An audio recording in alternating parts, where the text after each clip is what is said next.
Now I'm going to drop something on y'all that a lot of people ain't going to like when they hear what I'm about to say. But there's a man who these people convinced us was a madman. These people that I'm talking about told us that this man was a satanic agent. He was a mass murderer. And we believed it because they said so.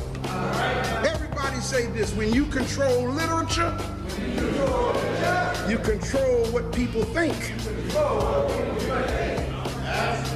These illegitimate people called Jews convinced the world that a man named Adolf Hitler was a madman.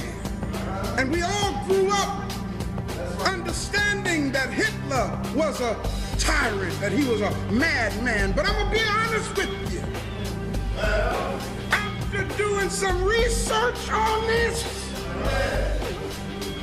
I found out, and this is my opinion, that it was these liars and deceivers that Adolf Hitler was trying to cleanse the world of.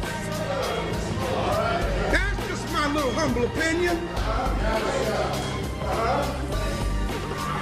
You see, a lot of y'all don't know this, but Adolf Hitler studied the philosophical concepts of the North African people.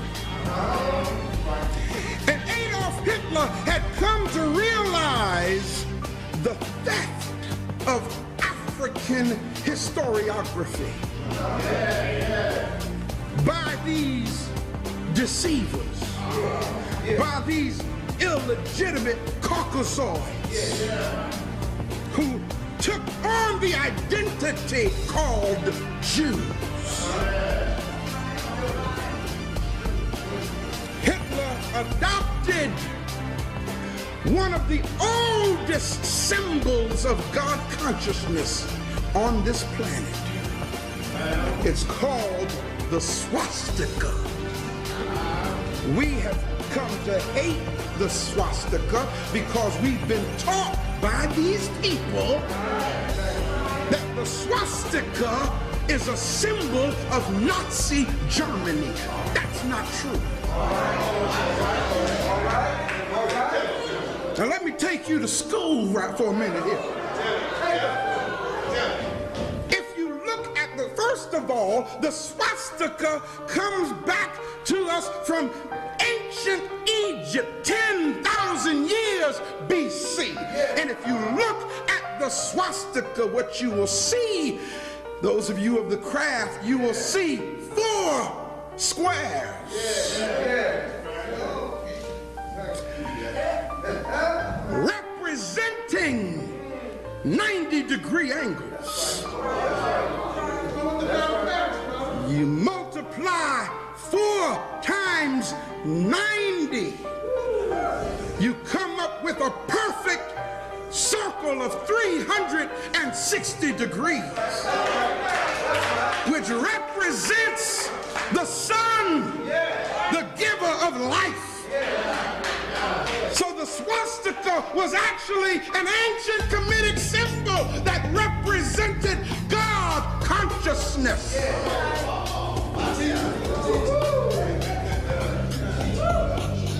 Representing Amun-Ra, or God's son. Now I know a lot of folk who hear this ain't gonna like what I'm saying. I really don't give a damn. My job is to tell you the truth, like it or not. If you don't like it, do what you feel you gotta do, but I'm gonna tell it. But when I stand before the Creator, I'm gonna hold my head up high and say, I open the eyes of the blind by telling them the truth that they didn't want told.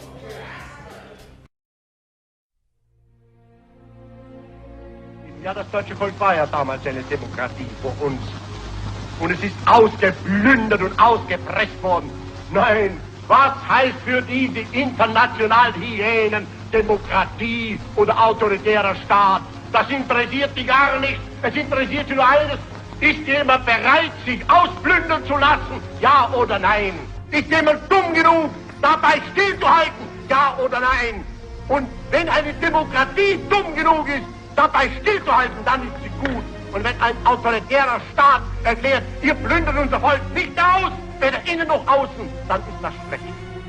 Why would you want to do that? Because I don't think I'm any different from you, you see. Yeah, we're much different. I mean, I think society's made us different. You know we're different. And we're all together. But society's made us different. No, not society. God made us different. No, we're just human beings. He made all of us. We all, listen, bluebirds fly with bluebirds, red birds want to be with red birds. Listen, tell me when I'm wrong. Pigeons want to be with pigeons. But tell me when I'm wrong.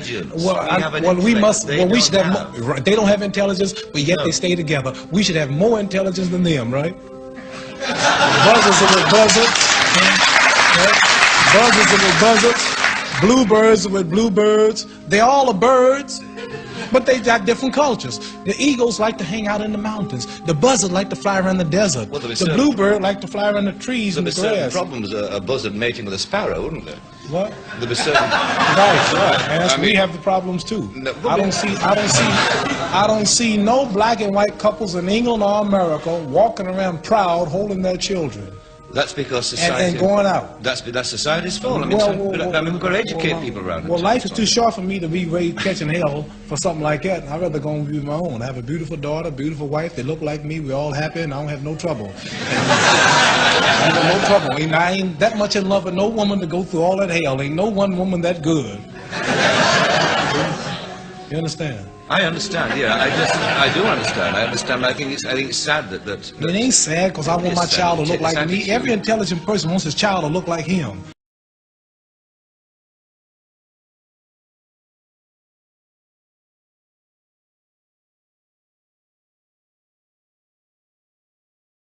I'm sad because I want to blot out my race and lose my beautiful identity. Chinese love Chinese. They love the little slanted-eyed, pretty brown-skinned babies. Pakistanis love their culture. Jewish people love their culture. A lot of Catholics don't want to marry number Catholics. They want the religion to stay the same. Who want to spot up yourself and kill your race? You're a hater of your people if you don't want to stay who you are. You shame what God made you. God didn't make no mistake when He made us all like we were. I think that's a philosophy of despair. Despair. I really do. It ain't no despair. Number one, can't no woman. Let me tell you something. I want to tell you. Listen, no woman on this whole earth, not even a black woman in Muslim countries, can please me and cook for me and socialize and talk to me like my American black woman. No woman, at last, is a white woman, can really identify with me and my feelings and the way I act and the way I talk. And you can't take no Chinese man and give him no Puerto Rican woman and holler about we in love and you emotionally in love and physically, but really they're not happy because she's gonna hear some Puerto Rican music, he's gonna hear some Chinese music, and they're gonna be clashing all the time. It's just nature. You can do what you want, but it's nature to want to be with your own. I want to be with mine. I love my people.